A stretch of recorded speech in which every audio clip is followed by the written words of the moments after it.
I've played tons of Nintendo 64 games. That was the era that I grew up in, and at a time where renting games was so popular, the Nintendo 64 always had priority for me, even though I had access to a PlayStation 1. Speaking of renting games, when you managed to get home, the first thing you did after reading the manual on the ride home, of course, was pop in the game. And sometimes those games could last the full weekend, but sometimes they were over far too quickly. And that's the topic of today's episode, 10 of the shortest Nintendo 64 games out there. I do want to say it's a fool's choice to ignore feedback from the community who helped build me up, so for the purpose of this episode, I'm only going to focus on games that have credits and substance. So sorry, Sesame Street, Elmo's Number Journey, you won't be on this list! Let's begin.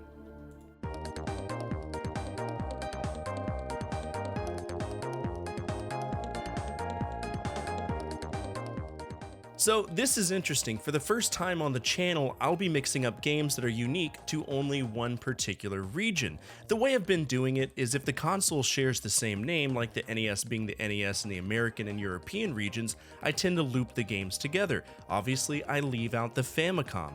Before the Nintendo 64, or really the 5th generation onwards, these libraries are shared on the same system, only being limited by region locks. So hopefully you don't mind. If that's something you dislike, let me know. You know I take feedback and I actually listen, right? So tell me. Now, PUO Puyo Sun 64 is the third PUO Puyo game. Sun itself is a play on San, which is 3 in Japanese, each Nissan, right?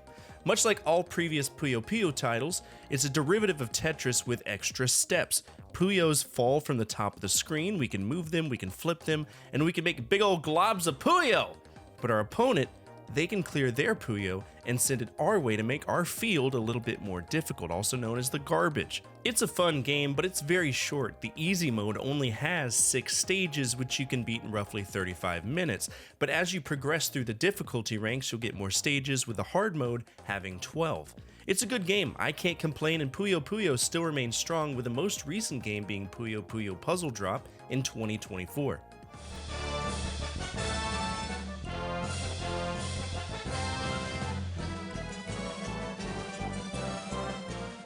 Oh boy, Clay Fighter. Now that's a franchise that was held up by wishful thinking for far longer than it should have been.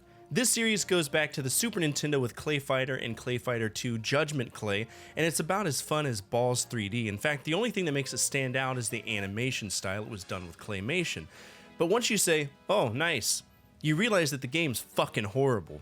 And I've gone out of my way to avoid playing this for quite a long time. But this is the Nintendo 64 Fortefyre. It's a funny game with funny humor. Let's make one thing clear. As a person dealing with mental health issues, I love humor. In fact, I find humor in things I probably should not find funny. And to me, this game has never been funny.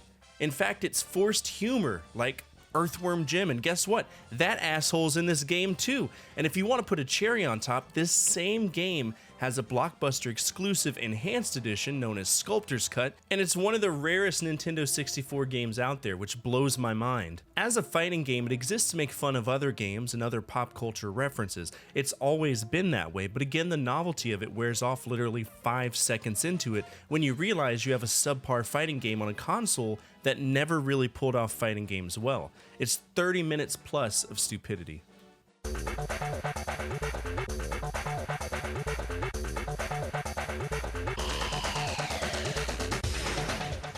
I know that I mentioned that the Nintendo 64 really couldn't pull off fighting games, but for some weird reason, it pulled off racing games fairly well. Aero Gauge, Extreme G 1 and 2, F-Zero X, Mario Kart 64, Diddy Kong Racing, you name it, it was decent. Except for Aero Gauge. Fuck that game. But if you want a decent futuristic racing game in the vein of Aero Gauge, check out Wipeout. It's from a company we don't talk about that often, Midway, and a developer we really don't talk about often, Psygnosis. And Psygnosis has a rich history in PC gaming, so I do hope to run into more of their products at some point. Now, Wipeout 64 takes place in 2098, and in many ways it feels like F-Zero X, but the big difference is that we have many more ways to screw over our competitors, namely weapons. Plus, if you have 4 people, you can do a badass split screen. It also has a challenge mode. But in terms of replayability with your friends, it's definitely up there for me.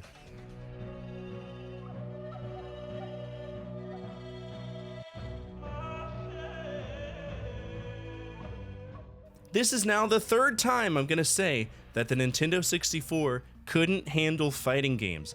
This is a game that really drives that point home. In fact, if you're curious about what I feel is the best fighting game on the Nintendo 64, War Gods. True story, one of my favorites.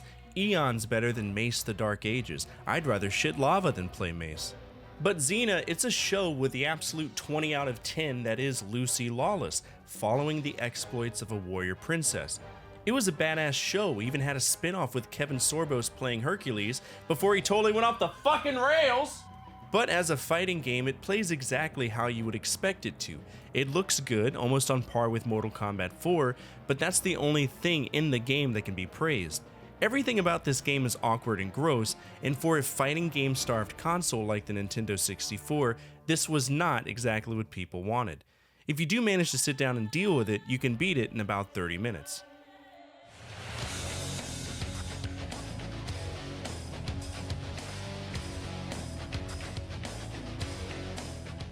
I don't know much about wrestling. I know that there were two big promotions that kicked ass in the 70s, 80s, and 90s, the Worldwide Wrestling Federation and the World Championship Wrestling. They both had their own superstars, and one of the things that really drove sales for wrestling promotions, other than their tickets, was merchandise, action figures, t-shirts, and more importantly, video games. Now, the WWF had a long line of games. Those games stem all the way back to the DOS era, but WCW was created in the late 80s, and it was supposed to have an earlier game on the Nintendo Entertainment System. It was called UWC, and it was supposed to be developed by Thinking Rabbit, but it was canceled.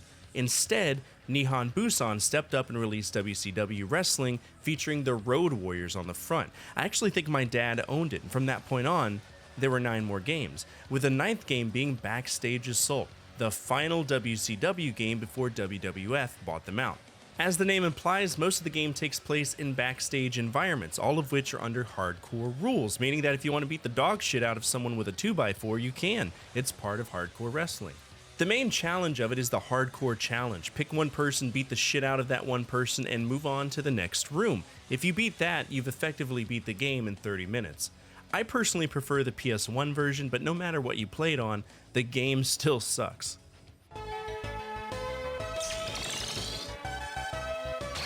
Ready? Fight! Oh boy, another fighting game. Duel Heroes is a product of a company known as Produce. You have to say it excitedly because there's an exclamation mark in their logo. You might know Produce from their JRPGs, specifically Brainlord or the 7th Saga. So if you enjoy imports, you might have played Mystic Art, or if you like competitive games, you may have played Super Bomberman 1, 2, or 4. I've always liked their art style, it really pops. At least it did on the 16-bit consoles, but now we're on the 64-bit console, and it looks very shitty. And guess what? It plays shittily too. To me, it plays like if Rise of the Robots was actually a fighting game that functioned on a level that required some conscious thought. All of the fighters feel extremely stiff, and the inputs aren't helped by the way the Nintendo 64 controller is configured. The AI is also incredibly stupid as well. Should they decide to fight, you can knock them out easily. Otherwise, they might just run off the screen. That's what they do. All in all, Duel Heroes is a 28-minute game at best, and it's one that you should just avoid.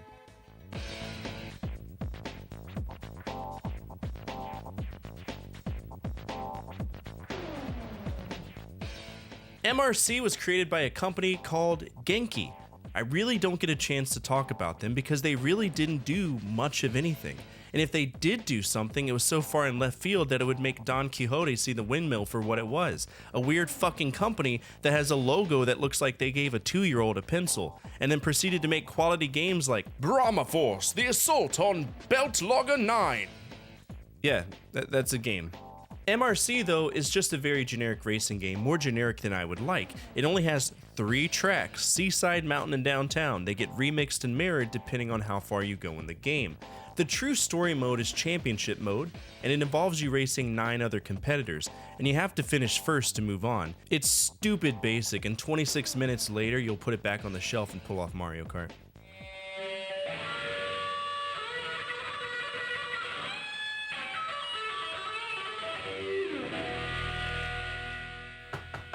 Who's there? Oh hey, another fighting game. This one is interesting though. It has the art style that reminds me a lot of Parappa the Rapper. That whole weird paper mache art style where people are like this two-dimensional image. Remember that? You might not remember this one because it never came out in America. Instead it came out in Japan and for the European markets. To me this game isn't bad, but it isn't good, and this is a trend that you'll see often when I talk about fighting games on the Nintendo 64. I think it's pretty beaten to the ground by this episode alone. I firmly believe there are two genres that were destined to fail on the Nintendo 64 based on the controller, and those were fighting games and first-person shooter games. Take it as you will. I don't like Duke Nukem. Sue me. I don't like GoldenEye. Fuck me in the ass. But Rakuga Kids is interesting. For anyone who cares, Rakugaki means doodle, so all of these characters that we play are just silly little drawings from kids, and it's from the creative minds of Konami Kobe, which as a division, they didn't really last long, and it's probably because they didn't do anything worth anything. You can kind of see how lazy they are in this game. You can easily conquer this game in 19 minutes. It's stupid simple.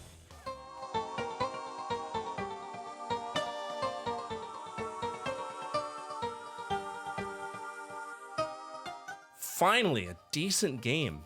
This one is badass. You all know how much I love Tetris and how much I admire Alexei Pajitnov for what he did in creating Tetris, especially considering he was from an era where having an idea meant that the idea you had wasn't yours. That's what the Soviet Union was all about. And it's easy to make a "in Soviet Russia" joke, but for a long time, people's lives were absolute shit. And in some places, it hasn't changed. But back to the game, the new Tetris is from Nintendo's creative era of Tetris. The big departure from the usual Tetris rules is that we can create 4x4 squares to create blocks. Those blocks turn gold or silver depending on what tetraminos we place inside, and if you clear a line that contains any piece of the block, you get bonus points.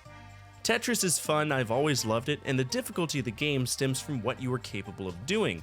So if you have the difficulty low enough, you could beat this in 15 minutes. But most of us are going to increase the difficulty. Also, fun fact, one of the developers decided to hide a totally unhinged rant in the source code of the game. Specifically, David Pretty. He was a coder and yeah, he went off on the producer. Nintendo, his friends, Neil Voss, the composer. It's funny.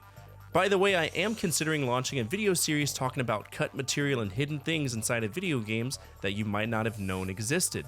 If this interests you, please don't hesitate to let me know down below. I'd love to do it.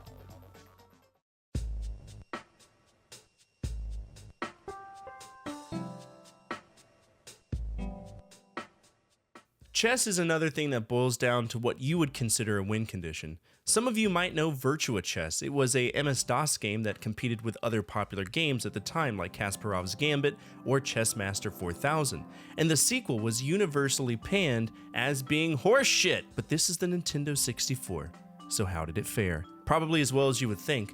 The chessboard is kind of nauseating to look around because it rotates in the 3D mode, so if you do play this, do the 2D mode, trust me. Also, it plays just like another game you might know, Battle Chess. The whole gimmick for Virtual Chess 64 is that when you take a piece, they fight. That's Battle Chess 101. But good news, it is faster than Battle Chess could ever dream of being. It's beatable at any difficulty, taking roughly 15 minutes if you only care to clear the bare minimums. For someone who is new to chess, this wouldn't be bad, just don't expect much from it. And that's it for today's episode. What did you think of this list? Are there any games that you feel are even shorter than these? Feel free to tell us down below. I do read every comment and I do respond to every single one of them, even the mean ones. If you made it to the end of this episode, you're home in our community. We're a group of folks who enjoy remembering a time when life was just a little bit easier to live. And if you want to participate in that, it's absolutely free. Hit the subscribe button. And most importantly, hit the like button, as that directly impacts the visibility of the videos and the projects that I work on every single day. As always, from my family to your family, good energy, good vibes, Fortefyre out.